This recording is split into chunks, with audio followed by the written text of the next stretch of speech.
Bonjour directeur général. Bonjour Madame Vicky. Comment vous allez? Je vais bien DG, merci.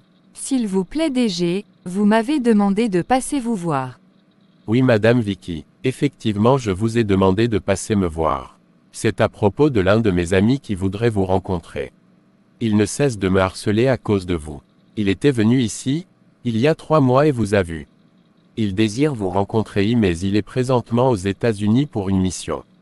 Il est le ministre des Affaires étrangères de notre pays. Il va rentrer le mois prochain. Quand il sera de retour, il t'enverra son chauffeur pour te chercher si cela ne te dérange pas. Qu'est-ce que vous en pensez? DG, j'ai compris, il n'y a pas de problème.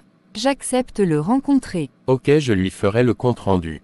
Pourrais-je lui remettre votre numéro de téléphone s'il me le demande car je ne peux le faire sans votre permission? DG, vous pouvez lui remettre aussi mon numéro. Je ne trouve aucun inconvénient à cela. J'espère que tu garderas le secret par rapport à ce que je viens de te dire. Ne vous en faites pas DG, je ne dirai rien à personne. Merci beaucoup DG. S'il vous plaît DG, je peux y aller. Oui, vous pouvez partir. Quand il sera de retour, je te ferai signe ou il t'appellera lui-même. Merci beaucoup DG. Je vous en prie, avez-vous fini de traiter et d'analyser les dossiers de la société Hilda que je vous ai remis hier? Demain j'ai une réunion avec eux. Oui DG, j'ai terminé ce matin. Ok, apporte-les-moi. Ok DG, message reçu. Bonjour la charmante Lisa. Waouh, bonjour Vicky. Quelle belle surprise. Je t'ai fait une surprise ce matin. Je me suis dit que je vais venir sans te prévenir, même si je ne te trouve pas, ce n'est pas grave. Je t'appellerai plus tard. Comment vas-tu? Et Jacques? Je vais bien par la grâce de Dieu. Jacques se porte à merveille. Il est présentement en mission dans toute l'Afrique de l'Ouest. Il vient de m'appeler. Il est actuellement en Côte d'Ivoire. Et toi, comment te portes-tu? Je vais bien par la grâce de Dieu. Je lui donne toute la gloire. Que me vaut l'honneur de ta visite? Je te vois tellement contente, éclatante ce matin. Tu as gagné le jackpot à la loterie. Ça fait quelques mois qu'on ne s'est pas vu ni appelé. Je suis venu voir comment tu vas et au même moment t'annoncer une bonne nouvelle. Dieu a exaucé mes prières. Je t'ai dit que moi Vicky, je vais épouser un ministre. On va se rencontrer à la fin de cette semaine. Ah bon, mes félicitations. Il est où? Pourquoi c'est à la fin de cette semaine que vous allez vous rencontrer? Il est présentement en mission aux États-Unis et il revient à la fin de cette semaine. Mon week-end est assuré. C'est l'un des amis de mon DG au service. Il m'a vu et il en a parlé à mon DG qui me l'a annoncé. Il est vraiment fou amoureux de moi. Je te ferai les comptes rendus après notre rencontre. Bientôt je serai appelée épouse du ministre. Waouh, c'est formidable. Ah bon, tu es sûre qu'il va te rendre heureuse, et que tu auras la paix et la sérénité. Est-il né de nouveau? Ma sœur, j'ai vraiment peur pour toi. Cette relation ne m'inspire pas du tout confiance. Je ne ressens pas du tout la paix par rapport à cette relation. Penses-tu à ton âme? Pourquoi veux-tu faire de cette merveilleuse vie, que Dieu t'a donné un enfer sur terre? Mais Lisa, pourquoi as-tu si peur? Ne t'inquiète pas, tout ira à merveille. Je serai très heureuse et honorée. S'il n'est pas encore sauvé, je lui parlerai de Jésus, et je l'amènerai à Christ moi-même. Il m'aime car il ne cesse de déranger mon DG à cause de moi. Vicky, sais-tu les difficultés que l'on traverse quand l'on épouse un non-chrétien?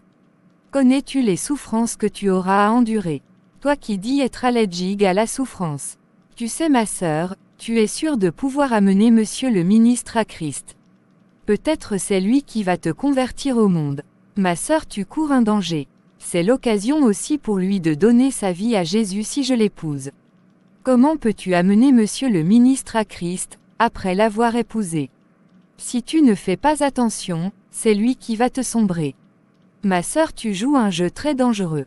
Vicky, toi un enfant de Dieu, tu acceptes épouser le monde à cause de l'argent, des richesses de ce monde. Tu veux faire un compromis avec l'ennemi de ton âme. Tu veux te donner à l'ennemi pour un rien du tout. Connais-tu ta valeur? Sais-tu l'œuvre que Jésus a accomplie pour toi? Connais-tu ton identité? Sais-tu ce que tu es en Christ? Ce n'est pas les choses de ce monde, les richesses, l'argent, les maisons et les voitures de luxe qui font de toi une personne honorée, une personne de valeur, mais c'est ce que tu es devenu en Christ. Sache que tu as plus de valeur que ce ministre et toutes ses richesses. Ma sœur, laisse tomber toutes ces paroles. Ne gaspille pas ta salive et ton souffle. Quel que soit tout ce que tu diras, tu ne me dissuaderas pas. Je l'épouserai. Ok, de toutes les façons, j'ai fait ma part. Un jour tu te souviendras de tous ces conseils.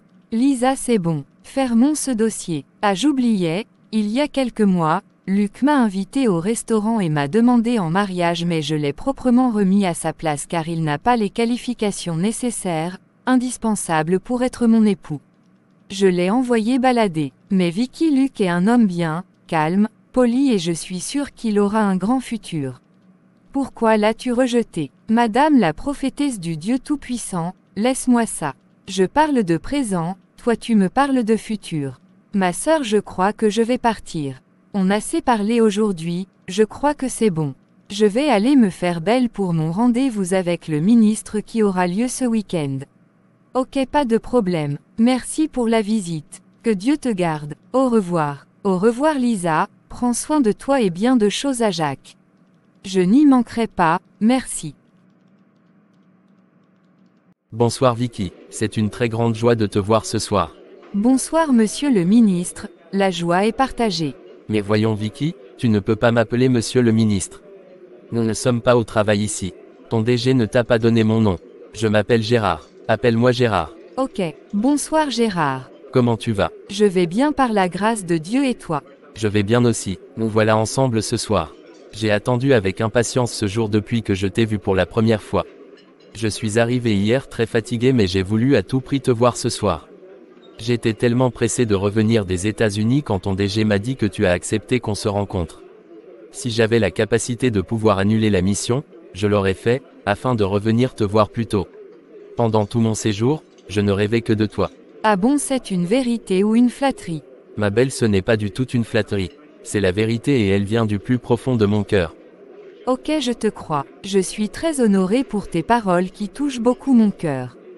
Comme as-tu trouvé la soirée, le repas et tout le reste? As-tu aimé? Est-ce que tout a été parfaitement à ton goût? La soirée a été exceptionnelle. J'ai beaucoup aimé. Merci. C'est moi qui te remercie de m'avoir honoré de ta présence. Tu ne peux savoir comment je suis joyeux ce soir. C'est une bénédiction pour moi d'avoir une si belle femme à mes côtés ce soir. Merci Gérard. C'est aussi une grande joie pour moi d'être avec toi ce soir. Dis-moi comment a été ton voyage aux États-Unis. Cause-moi. Tout s'est bien passé là-bas sauf que j'étais très chargé car il y a eu beaucoup de travail. Cela m'a beaucoup fatigué. Prochainement si tu veux, on peut y aller ensemble. Ah bon, waouh, cela me fera beaucoup plaisir. Merci beaucoup. Ne t'en fais pas, je te ferai beaucoup voyager. Génial, ce serait merveilleux. Vicky, tu sais, tu es très ravissante. Tu as une beauté éblouissante et captivante. Depuis que je t'ai vue, je n'ai jamais cessé de penser à toi. Ton image ne me quitte pas le jour, ni la nuit. Si je ne fais pas attention, je risque d'écrire ton nom sur les dossiers à la place des signatures. J'ai voulu qu'on se rencontre ce soir pour te dire que je t'aime et que je désire faire de toi mon épouse. Ton DG m'a beaucoup parlé de toi car je lui ai demandé beaucoup de choses te concernant. Je veux t'épouser Vicky, acceptes-tu de devenir ma femme? Tu sais Gérard, on vient à peine de se rencontrer. On se connaît à peine. Tu ne sais rien de moi, et moi de toi. Ne précipitons pas les choses. Tu n'es pas marié. Pourquoi? Tu ne m'aimes pas. Regarde-moi dans les yeux et dis-moi si tu ne m'aimes pas. Je ne vais pas te forcer, ni insister si tu me dis non. Vicky, je ne suis pas marié. Je t'aime Gérard. Tu es très beau, tu es un bel homme et je t'aime. Si tu m'aimes comme tu le dis, marions-nous. Je ne sais plus ce qui peut nous retenir. J'ai hâte de te voir à mes côtés. Vicky, je ferai tout ce qu'il faut pour te voir à mes côtés. Quel que soit ce qu'il faut que je fasse, le sacrifice qu'il faut que je fasse afin que tu deviennes ma femme, je le ferai. Ok Gérard, j'accepte de t'épouser, d'être ta femme pour la vie. Ce serait un très grand plaisir pour moi, un honneur de porter ton nom. Dis-moi Gérard, ne me trompe pas s'il te plaît. Demande-moi tout ce que tu veux ma chérie, je te répondrai. La vérité, rien que la vérité, car on ne peut pas construire notre foyer sur le mensonge. Chérie, connais-tu Jésus? Es-tu chrétien, un enfant de Dieu? As-tu reçu Jésus? Mais Vicky, toi aussi, je connais Jésus. Il est l'unique Fils de Dieu. Il est venu se sacrifier pour nous sauver. Je suis chrétien et j'ai donné ma vie à Jésus. N'aie aucune crainte, ne te tracasse plus, tu es satisfaite. J'espère que tu es aussi chrétienne. Oui, je le suis aussi. C'est formidable, je suis très contente. C'est fantastique. On priera et on ira à l'église ensemble. On fera des jeûnes, des veillées, la méditation de la Bible. Vraiment je suis comblé. N'aie aucune crainte, tout ira bien. Tu sais ma belle, demain j'enverrai le chauffeur te chercher pour t'amener dans une bijouterie pour choisir ta bague. Elle sera en diamant. Après les courses il t'amènera chez moi au bureau afin qu'on discute. Le programme est bon pour toi ma chérie. Oui chérie, c'est bon, je suis très contente. Quel bonheur, merci mon amour. Chérie, c'est un très grand plaisir pour moi de te rendre heureuse. Ton bonheur, c'est le mien aussi. Je vais te donner 5000 $ pour tes biscuits et ton café de demain. Demain, quand tu seras au bureau, je te donnerai un chèque de 30 000 $ pour tes besoins. Tu changeras ta garde-robe et autres. De toutes les façons, quand on se verra demain, on mettra tous les programmes au point. Merci chérie, tu es un trésor, une bénédiction de Dieu. C'est une très grande joie pour moi de te combler. Bon Vicky, on va partir. Je te dépose chez toi et on se voit demain. Je suis très fatigué car je ne me suis pas reposé à mon retour de mission. Je t'aime Vicky. Je t'aime aussi Gérard. On y va. Waouh, c'est formidable. Je suis bénie. Dieu est merveilleux. Moi Vicky porter une bague et des bijoux en diamant. C'est fantastique. Ah Vicky, tu n'es plus n'importe qui hein. Tu es la femme du ministre le plus riche. Tu iras de pays en pays avec ton mari. Tu n'as plus besoin de travailler. Tu vas t'asseoir dans une palace spacieuse, dans un grand confort donnant des ordres par ici et par là à tes servantes, chauffeurs, cuisiniers et autres. Waouh que la vie est belle. Gérard m'a donné 5000 $ juste pour mon petit déjeuner demain au boulot. Demain j'aurai un chèque de 30 000 $ pour changer ma garde-robe. Dieu tu es trop bon. Tu es trop extraordinaire. Je suis fatigué. Je vais prier et dormir. Seigneur, je te dis merci pour cette merveilleuse journée remplie de bénédictions. Protège-moi cette nuit, que tout le plan de l'ennemi soit nul et sans effet. Je te confie aussi mon Gérard au nom de Jésus. Amen. Waouh, incroyable. Quel est ce rêve si effrayant? Ce n'est pas possible. J'ai rêvé que je suis dans un abîme très profond et très noir en train de crier au secours mais personne ne vient me secourir. Malgré mes cris, je n'ai trouvé aucune aide. Qu'est-ce que cela veut dire? Vais-je encore appeler Lisa? Non, car si je l'appelle encore c'est pour me raconter des bobards, des idioties. Vaut mieux ne pas l'appeler afin de ne plus écouter des discours, des inepties. Je vais prier, le Seigneur est avec moi et je suis plus que vainqueur. Merci Seigneur pour cette nouvelle journée, merci pour toutes les grâces que tu vas m'accorder encore aujourd'hui. Protège-moi et délivre-moi des mains de l'ennemi.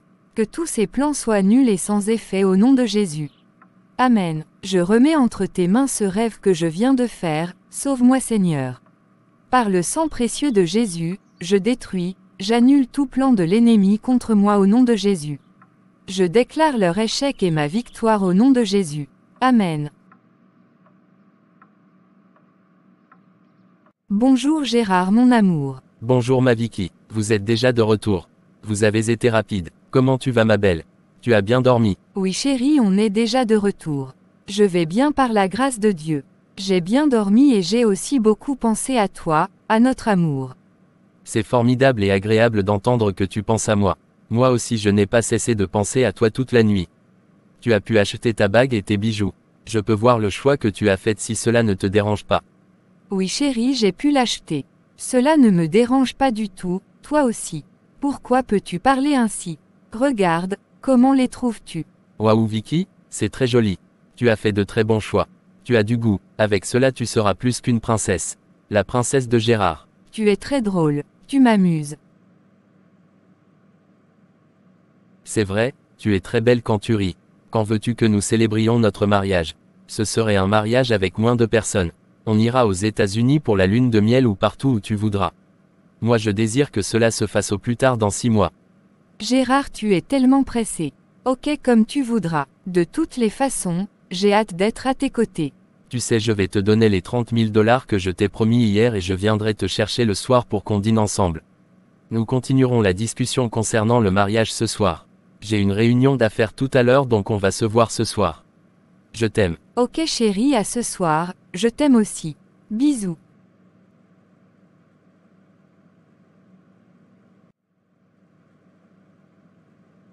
Bonjour mon bien-aimé frère Gérard.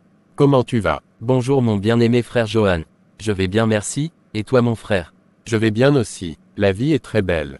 Tu n'étais pas là ce week-end à la réunion fraternelle et à la fête des grands riches. C'était formidable mon frère, tu as raté la belle vie. Les champagnes de haute gamme, les tobaccos, les libellules ont coulé à flot. Je t'annonce que tout le groupe est venu à la fête chacun avec une nouvelle nana. Vraiment ces libellules quand elles voient les hommes riches, les voitures de luxe, l'argent, le mbongo, elles sont chaudes, calées, accessibles. Toutes ces choses les font tourner la tête. Si elles savaient qui nous sommes et d'où sortent tous ces frics, elles tomberont évanouies et se retrouveront dans le coma. Mon frère, où as-tu trouvé ce nom de libellule? Johan, tu n'es pas sérieux, hein? Gérard, tu n'as jamais entendu ce nom libellule ou sangsue. C'est le nom que le groupe a donné à toutes ces filles qui n'ont le cœur que pour l'argent, les richesses, le luxe. Nous savons ce qu'elles ont dans leur cœur et nous les accompagnerons comme si nous ne savions rien. Mon frère laisse ces filles chercheuses de prêt-à-porter et de tout cousu. Toutes ces filles accros à l'argent, aux richesses de ce monde, au luxe comme de la drogue. Elles sont tellement addictives à l'argent, qu'elles ne réfléchissent même pas. Elles ne calculent pas les conséquences et les avantages avant de sauter sur les occasions qu'elles pensent huileuses. Elles sont perdantes quelle que soit la somme d'argent que nous leur donnons, les dépenses si coûteuses que nous faisons pour elles, nous sommes toujours les gagnants. L'argent et les richesses, les ont rendues tellement naïves qu'elles ne savent même pas que tout ce que nous leur donnons n'est pas comparable à ce que nous recevons d'elles. Elles ne savent pas que tout ce que nous leur offrons quel que soit le prix n'est pas comparable à ce qu'elles sont, et à ce que nous prenons chez elles, ce que nous recevons et profitons d'elles. Si elles connaissaient leur valeur, quel que soit ce que nous leur donnerons, elles refuseront de sortir avec nous. Plus tard elles ne deviennent que des épaves, des êtres humains sans vie et sans aucune substance, des logs sans substance, des feuilles sèches et mortes. Aucun homme ne pose plus sur elles des yeux pour les dire même bonjour car elles n'ont plus aucun éclat. Elles se posent des questions sans avoir des réponses. Ces filles prêtes à porter croient que c'est gratuit. Nous on est là mon frère pour les servir tout ce qu'elles veulent. C'est la belle vie. Elles refusent de se marier, les yeux braqués sur les hommes riches, le cœur attaché à l'argent, au luxe, elles ne veulent rien faire. Nous on sucera le nectar de ces jolies et merveilleuses fleurs qu'elles sont et hop on partira comme des papillons en leur laissant de fardeaux et de conséquences. Mon frère, je suis sur nouvelle conquête actuellement. Elle s'appelle Vicky et est très belle. La raison pour laquelle je n'étais pas à la fête et à la réunion des grands riches la fois passée. Elle vient de me quitter tout de suite. Je vais l'épouser. Waouh Gérard, tu es trop fort et très tranchant. Quoi, tu vas l'épouser? Ça te fera combien de femmes? Elle sera la 5e épouse sans oublier les maîtresses. Je la mettrai dans l'une de mes villas la plus luxueuse et confortable. Présentement ma première dame est en Irlande avec les enfants pour 2 ou 3 ans donc j'ai le temps pour bien gérer ce dossier. Je m'installerai avec elle pendant tout ce temps, et après hop je partirai pour ne faire que des va-et-vient. Ne t'inquiète pas, je maîtrise la situation, je vais la gérer. Toi-même tu me connais. Comment est-elle? Qu'est-ce que tu lui as dit concrètement? Elle est très belle. Toi-même tu sais que je ne prends pas n'importe quoi. Je lui ai dit que je suis célibataire et un chrétien, je suis né de nouveau. Hein Gérard, toi célibataire et chrétien né de nouveau. C'est n'importe quoi. Quel mensonge. Gérard, Jésus te connaît-il? Si on fouille son registre, est-ce ce qu'on trouvera ton nom? Ton nom est inscrit sur les bouteilles de champagne, de liqueur, tobacco, sur le front des femmes et autres et non dans le registre de Jésus. Mon frère, c'est l'argent qui parle. C'est la belle vie. À présent on va parler affaires. Est-ce que les marchandises sont arrivées? Qu'est-ce qu'on nous a envoyé? Quelle est l'estimation en dollars? Oui, les marchandises sont arrivées. On nous a envoyé 30 000 kilos d'héroïne et 30 000 kilos de cocaïne. L'estimation est de 40 milliards de dollars et nous avons déjà tout liquidé. Comme prévu, j'ai envoyé 30 milliards de dollars sur ton compte en Suisse, 5 milliards de dollars sur le mien et j'ai donné les 5 milliards restants aux autres. Tu peux vérifier, j'ai envoyé le code sur ton email. Ok, tu as fait du bon travail. Nous avons une commande par rapport à la vente des organes humains.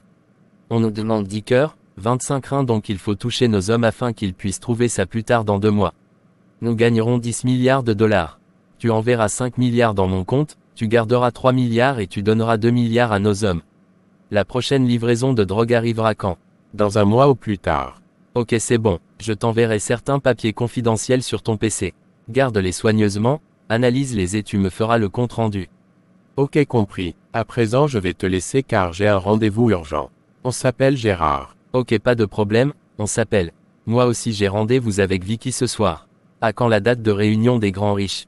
J'ai oublié la date, je vais te l'envoyer par SMS. Au revoir Gérard. Ok, merci. Au revoir Johan. Chers frères et sœurs, merci d'avoir suivi cette vidéo. Nous vous prions de liker, de vous abonner et de partager la vidéo afin de bénir d'autres personnes. Soyez branchés et connectés pour la 3e partie de cette série de vidéos. Soyez richement bénis. Que Dieu vous garde au nom de Jésus. Amen.